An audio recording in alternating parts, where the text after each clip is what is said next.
YouTube, what up? UTT here.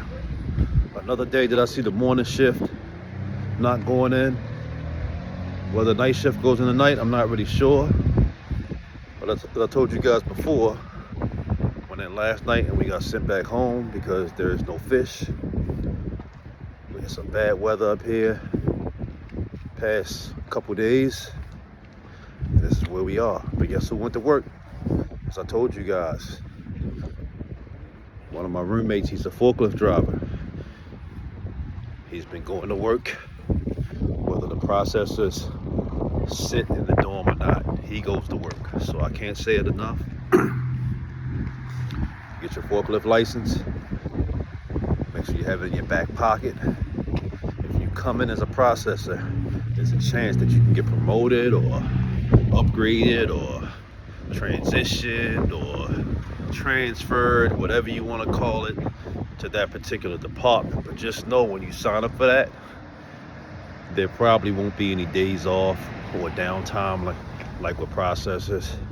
You can't play any games like this is going on, that's going on, because those forklift drivers, they are in high demand, and once those spots are filled, the next man can probably come take your spot. So just know, man, you probably, from what I've been told, you'd be lucky if you have a bathroom break. And you better not stay in the bathroom too long. You might not take too many bathroom breaks because they're looking for you. And your work is gonna pile up. They depend on you. I've seen forklift drivers lag, you know, when they got backed up on their work. And we get backed up. We stand around waiting on them. Supervisors coming to do the forklift driver's job, running around with manual pallet jacks instead of the forklift using his mechanism with that machinery that they use for the sit-down forklift to take pallets from one part of the warehouse to the other. I've seen supervisors come with manual pallets and take pallets from one side to the other, because it's a constant machine that you're working for. This is a machine. This is a factory. It's an operation. It's constantly moving. It's non-stop. So if you're the forklift driver, you are needed tremendously. If you're just a piece, just a pawn on the, you're only a pawn. I look at processors as being a pawn on the board. You're just a pawn, you're just a piece that can easily be replaced or it can easily be substituted for. The forklift driver, I see the forklift driver as more of a knight, you know, more of a bishop. That's the forklift driver. Processor, you're the pawn, and the forklift driver is the knight or the bishop. How about that? Take that analogy. But it's got benefits.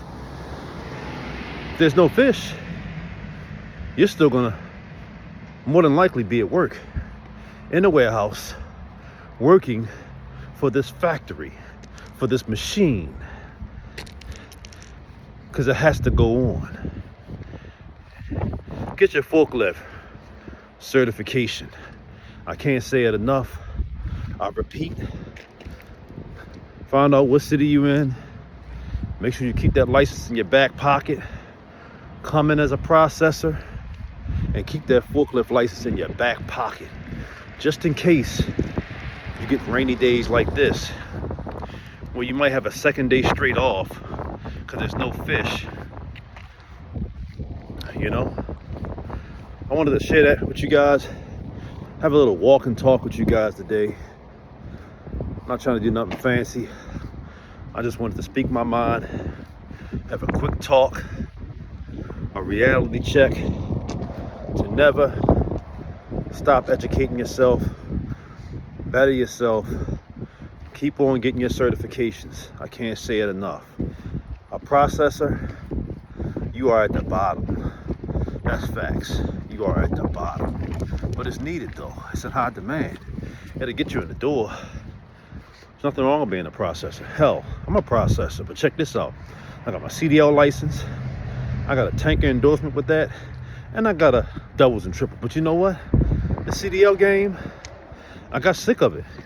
That's more mental. It's not physical like being a processor. CDL is mental. Sometimes you might get tired of driving, man. You know? Sometimes you might get tired of dealing with a fleet manager, like I did. I wanted to have my own trucking company at one point. I did that. But guess what? My truck broke down. I didn't have a backup truck, so I wasn't able to recover from that. And then once that happened, I wanted to get out of the trucking game for a minute. So my morale was just shot when my truck broke down. So I decided to do Uber, Lyft, and DoorDash. I did that for damn near 2-3 years. So now I don't have any trucking experience no more. I still got my license, but I got to take a refresher course. So I'm on the fence about whether I'm going to pay for that refresher course or not and jump back in the truck. But you know what? I'm just grateful for what I have right now. And nobody can tell me, hey, oh man, if you have that, why don't you just go jump in the truck? You should be doing that. Hey, you never did it before, so you don't speak on that. And you do not know what's entailed with being a trucker. You know, it's a reason that I wanted to get my own truck. I wanted to do my own thing instead of working for somebody, because I wanted to build my own thing. That failed. That broke down. So I decided to do rideshare. And check this out.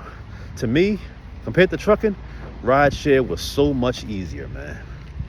Yes, I said it. Rideshare was so much easier than doing trucking. There's more involved with trucking. Now, guys might not agree with me, but man, rideshare was a piece of cake compared to trucking. And I'm gonna give you one reason why. When you're trying to do trucking, a lot of maintenance. The maintenance is more. The responsibility is more. The overhead is more. So if something goes wrong, you still have those bills. So check that out. How you like that one? My truck was broke down for 4 months.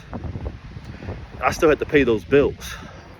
So that's one of the risks that you take when you decide to sign up for trucking. Trucking is great when the truck runs, but it's not if. But it's when that truck breaks down, now you can be flat on your face. So there's nothing wrong with hitting a reset, starting at the bottom. There's nothing wrong with doing rideshare if that's what you want to do. If you are used to be trucker and you decide you want to do rideshare and use your own vehicle and start small, there's nothing wrong with that. Nothing wrong with coming here as a processor if that's what you decide to do. You know what I'm saying? Because everybody don't want to be a forklift driver either. Because with forklift driver comes responsibility. Yes, you're going to work. You're probably not going to have any days off like processors will when the fish don't come in, but that's a whole nother responsibility. And those forklift drivers, for what I've been seeing about my roommate, they call him in. We be off and he still got to come in. So if somebody wants a day off or calls out sick, oh my God, I can't even imagine what the repercussion of that'd be. It's probably not a whole lot of wiggle room being a forklift driver if you decide one day that you just want to do something else. I'm walking up the hill on my way to the library. Just wanted to have a talk with you guys, you know, see how y'all day was going. I wanted to share my day, but you know what? I'm not knocking my downtime. I love it. That's why I'm here. I get fed, I get housed. I try to save as much money as possible. So when days like this come, it won't even bother me. Because I don't have a whole lot of bills. I don't eat out. I go to the chow hall, you know, go to Walmart once, twice a week. Well, Walmart, Safeway that is. And since the chow hall don't have the fruits that I like, I go get my fruits, certain fruits from out of Safeway. I stock up on that, and I get my water. That's all I need. And that's about the chow hall along with that. And everything lines up. So that being said, like, share, subscribe. And if you feel like supporting what I got going on, please join the Patreon, because I'll have some exclusive information that YouTube guidelines won't allow me to share. Thanks again. Y'all have a good, blessed day. Keep learning. Get your certs. Keep that in your back pocket. I'm out.